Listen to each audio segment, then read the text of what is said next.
تو وہ میرے خیال میں کوئی اتنا اہم بات نہیں ہے. وہ انہوں نے تو زندگی کے کام کر لیے ہیں. نئے لوگوں کے لیے کیا جگہیں بنائی جا رہی ہیں, ان کے لیے کیا راستے بنائے جا رہے ہیں. خوبصورت بات. تو میں سمجھتا ہوں کہ آرٹس کونسل نے کبھی میری ضرورت محسوس نہیں کی, اور مجھے شاید وہ سہارے کی ضرورت تھی نہیں, کیونکہ میں پہلے سے اسٹیبلش تھا, تو میں نے کوئی اس طرف توجہ خود دی نہیں.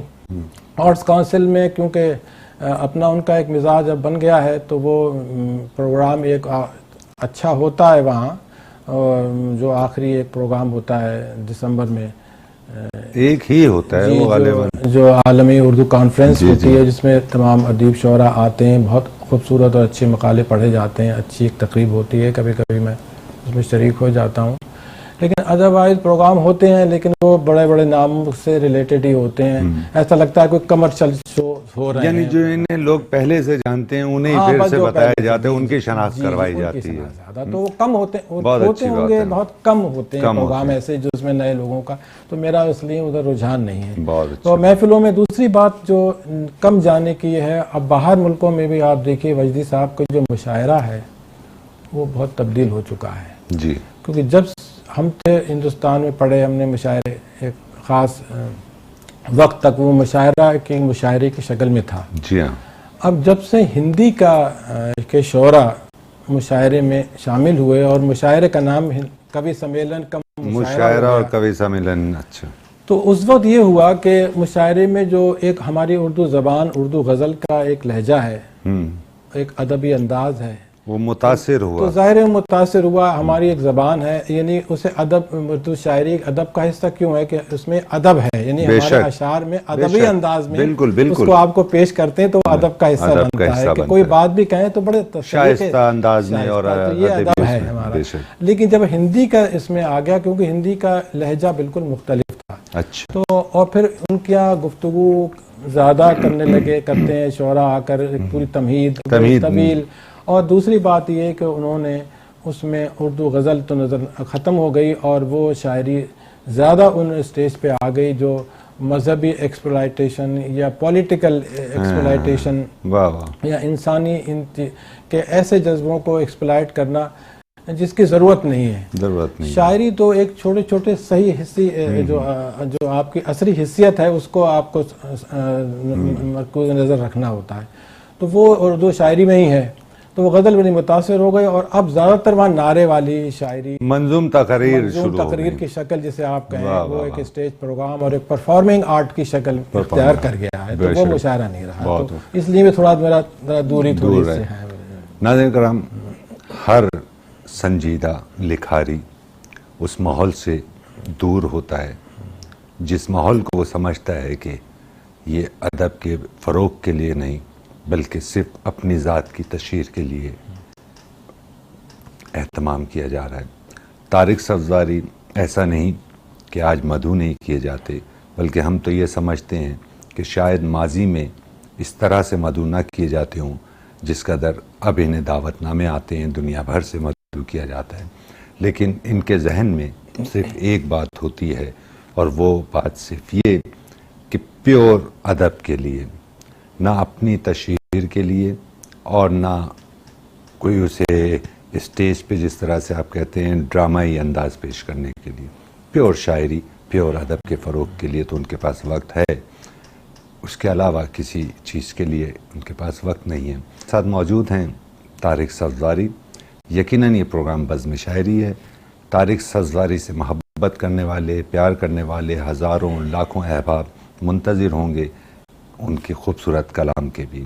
تو طارق بھائی, ہم آپ سے درخواست کریں گے کہ ہماری سماعت اور اپنے چاہنے والوں کی سماعتوں تک کچھ کلام.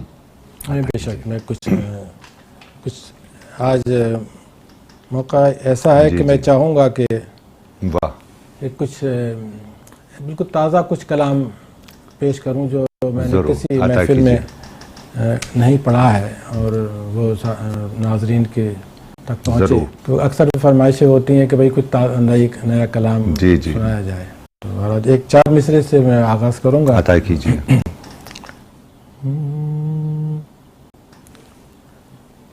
وہ تحریریں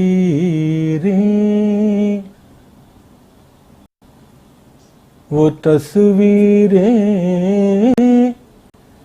کتابیں چھوڑ آیا ہوں. کیا کہنے ہیں، کیا کہنے ہیں. وہ تحریریں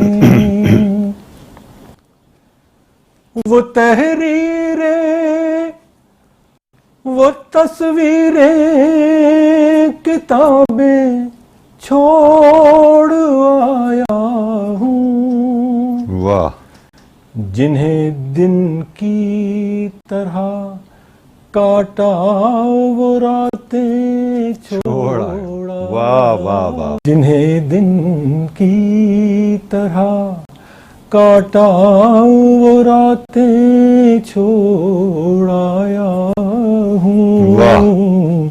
اور تمہارے پاس میں کچھ دل کی باتیں چھوڑ آیا ہوں. تمہارے پاس میں کچھ دل کی باتیں چھوڑ آیا ہوں. جنہیں بھولا نہیں اب تک وہ یادیں چھوڑا. کیا کہنے، کیا کہنے صاحب. واہ واہ واہ واہ واہ. جنہیں واہ نہیں. واہ واہ. چار مصرے آپ کی خدمت میں پیش کیے. اب میں کچھ ایک تازہ ضرور ضرور ضرور ملاحظہ خوب فرمائیے. یہ بھی ایک طرح مختلف جی اپنے ضرور. انداز کے شعر ہیں. مرحلے آئے مگر عشق میں سودا نہ کیا. واہ واہ واہ. مرحلے آئے مرحلے آئے مگر عشق میں سودا نہ کیا.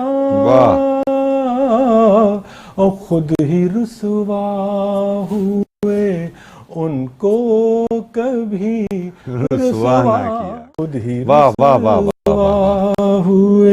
مرحلے آئے مگر عشق میں سودا نہ کیا. اور خود ہی رسوا ہوئے ان کو کبھی رسوا نہ کیا. شعر سنیے. عطا کیجیے. کہ ہم نے رشتوں کے تقدس کا بھرم ہی رکھا. کیا کہنے، کیا کہنے. ہم نے رشتوں کے ہم نے رشتوں کے تقدس کا بھرم ہی رکھا. ہم نے رشتوں کے تقدس کا بھرم ہی رکھا. اور کبھی رشتوں سے لگی چوٹ کا شکوہ نہ کیا. کیا کہنے، کیا کہنے. واہ. ہم نے ہم کبھی رشتوں سے لگی چوٹ کا شکوہ نہ کیا. خود ہی رسوا. بہت خوب. شعر سنیے. جی جی عطا کیجیے. کہ کوئی مشکل تو نہ تھا ترک تعلق اس سے. کیا کہنے، کیا کہنے. کوئی مشکل تو نہ تھا ترک تعلق اس سے. کوئی مشکل تو نہ تھا ترک تعلق اس سے. اور کر بھی سکتے تھے ہم ایسا مگر ایسا نہ کیا کہنے ہیں، کیا خوبصورت کلام پیش کر رہے ہیں. کر بھی واہ واہ واہ واہ، سکتے تھے ہم ایسا واہ. مگر ایسا نہ کیا. اور یہ شعر بطور خاص نظر کروں گا، عطا کیجیے. رضی صاحب سنیے گا، جی. اور ناظرین کے لیے بھی بطور خاص نظر ہے کہ گھر کی تعمیر میں میرا بھی لہو شامل ہے. کیا کہنے ہیں، کیا کہنے ہیں. گھر کی تعمیر میں میرا بھی لہو شامل ہے. گھر کی واہ واہ واہ تعمیر واہ. میں میرا بھی لہو شامل ہے. یہ الگ بات کہ اس بات کا چرچا کیا کہنے ہیں، کیا کہنے ہیں، کیا کہنے ہیں. واہ واہ یہ واہ الگ واہ واہ واہ بات واہ. گھر کی تعمیر میں میرا بھی لہو شامل ہے. خوبصورت. یہ الگ بات کہ اس بات کا چرچا نہ کیا. اور یہ آخری شعر سنیے کہ کیونکہ ایک ہی لہجے ایک ہی انداز کے شعر ہیں کہ دے تو سکتے تھے جواب ان کو اسی لہجے کیا اچھا ہے، کیا اچھا ہے صاحب. واہ. دے تو سکتے تھے جواب ان کو واہ. اسی لہجے میں. دل بہت چاہا مگر ہم نے تماشا نہ کیا.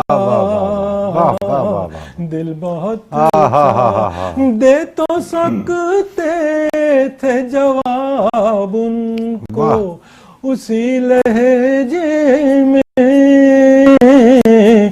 دل بہت چاہا مگر ہم نے تماشا نہ کیا. خود ہی رسوا ہوئے ان کو کبھی. ناظرین کرام، خوبصورت کلام پیش کر رہے ہیں طارق صفزاری. اس وقت ہم ایک وقفے پر جا رہے ہیں. وقفے سے دوبارہ حاضر ہو کر طارق بھائی سے مزید کلام سماعت کریں گے.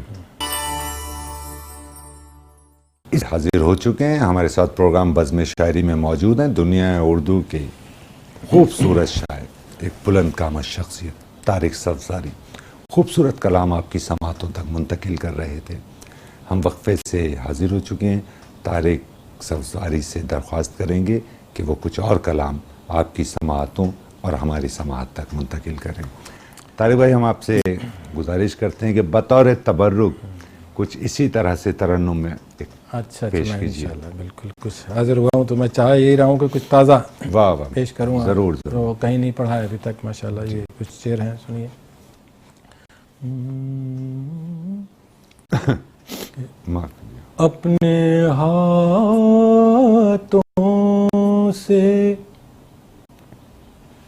اپنے ہاتھوں سے مجھے چھو کے جوانی دے دے. کیا کہنے ہیں، کیا کہنے ہیں، کیا کہنے ہیں. واہ واہ واہ واہ واہ واہ. اپنے ہاتھوں سے مجھے چھو کے جوانی دے دے. ایک مدت سے ہوں پیاسا مجھے پانی دے دے. واہ واہ واہ واہ واہ واہ. ایک مدت سے اپنے ہاتھوں سے مجھے چھو کے جوانی دے دے، ایک مدت سے ہوں پیاسا، مجھے پانی دے دے، ایک مدت سے ہوں، سنیے کہ اپنی سانسوں میں بسا کر میرے دل کی دھڑکن، کیا کہنے، کیا کہنے، کیا کہنے، واہ واہ، اپنی سانسوں میں بسا کر میرے دل کی دھڑکن، اپنی سانسوں میں بسا کر میرے دل کی دھڑکن،